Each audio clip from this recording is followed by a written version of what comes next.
Hello, everybody. Hello, SFF students. Um, I wanted to provide you some information about internships because these questions keep coming up in my advising sessions and thought it might be useful for a lot of you. So some of you have already done internships and some of you want to do internships and now might be the time, but that also might happen in the future. So I just wanted to share some basic information that if you're thinking about or planning to do an internship, the very first thing is look at the low hanging fruit. Are you already working on a farm? Do you already have a relationship with an organization? And if that's the case, you can have a short conversation with your advisor because you can likely get credits for that. And what you need to do is just set up a faculty sponsor, which I'll talk about in a couple minutes. But if you're stuck between a few options, like maybe you've worked for this farm or you want to work for this farm, or you heard of this organization is hiring and you want to get a job there, but you also have this other opportunity. If you're kind of in that space where there's a few things you're thinking about doing, I've included a brainstorm document that can help you. It's very basic. Just outline what do you want? What do you need? And see how these options might align with that and see what's possible for you. And so this is ideally to help guide your thinking. So I think it's awesome if you have this filled out before I chat with you. As much as I'd love to do one-on-one brainstorming with everyone who wants to do an internship, I think the ones that really hit the ground running are the ones that you've thought about a little bit. But that's not to say I'm available to help chat with you. Because of COVID, it's uncertain, right?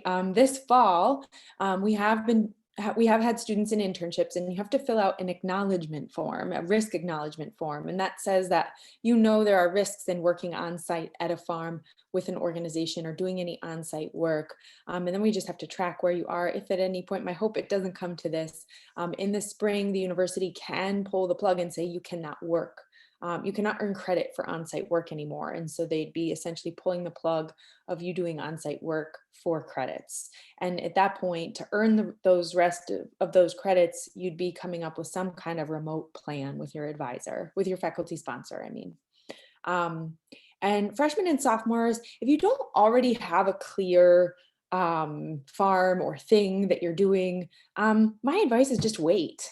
There's no urgency for you to have to do this unless you're already sort of doing it. You have time. You have time to do this. So my advice is to wait for a future semester to do this or a summer session to do this. And one calculation that I just want to put on your radar is that 3 hours of work per week is equivalent to 1 credit. So if you're doing stuff for 6 hours a week or 9 hours a week, that would be a 2 or 3 credit internship. The maximum that I'm hoping for this spring for students during the semester is about 4 credits. And that's because if things did have to get pulled to be remote, it's going to get more complex the more credit heavy these internships are, or these practicum. So I'm using these words interchangeably, but you'll see what I mean in a minute. So if you've met with me, you've seen this diagram.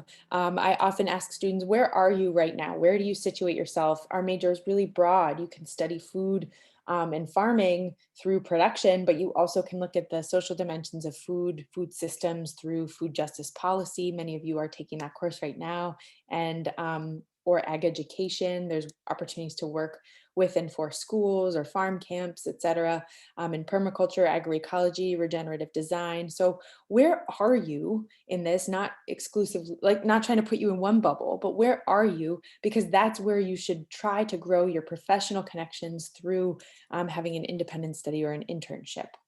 So sorry if my face is blocking some of the words on this slide, but I'll read them. What you need is a faculty sponsor.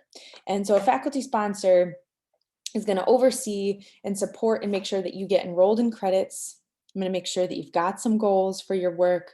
And I'm going to set up a contract with you for those students that I'm the faculty sponsor for. We set up a contract on Google Docs that outlines your goals, a timeline, and you should not, you should be working then with an additional sponsor. So like if you want to do this big project, I'm not the one as your faculty sponsor to make sure that happens. You should have a farm or an organization and you're going to be working on stuff with them. Or if you're doing something completely independent, you are doing it independently. I'm not really, my job as faculty sponsor is just to kind of oversee and make sure it's happening. I check in with folks in the beginning of the semester to make sure the contract is all set, in the middle to say, hey, how's it going? You still doing this thing? And then at the end to say, how did you do? And that's it. Unless something shifts, that's what my role is as faculty sponsor. And so other faculty sponsors in our department that you can check in with, Amanda Brown, Nikki Burton, and Renee Shula are all can take a couple students each doing production related things, education or food justice. I'm happy to do permaculture. Lisa DiPiano, who's on parental leave this semester, but coming back in the spring, can likely take a couple students and or I can. And John Gerber and other faculty in Stockbridge can sponsor projects for you. Again, knowing that it's independent, right? You are guiding this and you have to step up and make your own timeline, and we're here to facilitate that and make that happen. Another thing faculty sponsors do is submit a grade for you. So depending on the goals and the nature of your work, you're going to either earn a pass, fail, or a letter grade. And this is when that language comes into play and is important. So independent study is something that you're using your brain, you're using critical thinking because you're doing some kind of research project. Maybe you worked at a farm and they need a new system for calculating soil fertility or ordering seeds, or maybe they want to have a better log of things that they've brought to farmers market, and you're going to research a couple different systems and create this thing on a spreadsheet and give that to them. And weekly, like if you're working on like a project that's going to have like an outcome at the end, like maybe you're doing a video series for Grow Food Northampton, capturing their food distribution programs, and at the end you're going to have this portfolio of videos. If you have something that creates a project at the end of it, that's gradable, right? But if you are simply working on a farm, say you want to work at Simple Gifts Farm, and you're spending most of the time, you're spending several hours a week working, and maybe you write a reflection at the end or a couple reflections throughout, that is more experiential focused, hands-on experience focused. So I would call that a practicum. And for that, you earn a pass fail, because I'm not going to be there with you saying you did a great job pulling those carrots. And you know that's really a pass fail experience. So that's the difference between those two things. And so as you define the nature of what you're going to be doing with this farm or this organization, that will dictate what kind of course we enroll you in, whether it's an independent study, which you can earn a letter grade for, or a practicum, which is just pass fail. And so the faculty sponsor, everyone does it differently. The way I do it is that I have you fill out a self-evaluation at the end of your independent study. Almost always I have students write even just a short reflection on what you've learned. But some faculty sponsors might want you to write weekly updates. It's really how you set it up. Oops.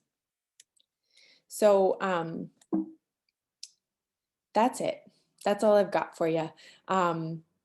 You should talk to your advisor if you haven't already, and or a faculty sponsor.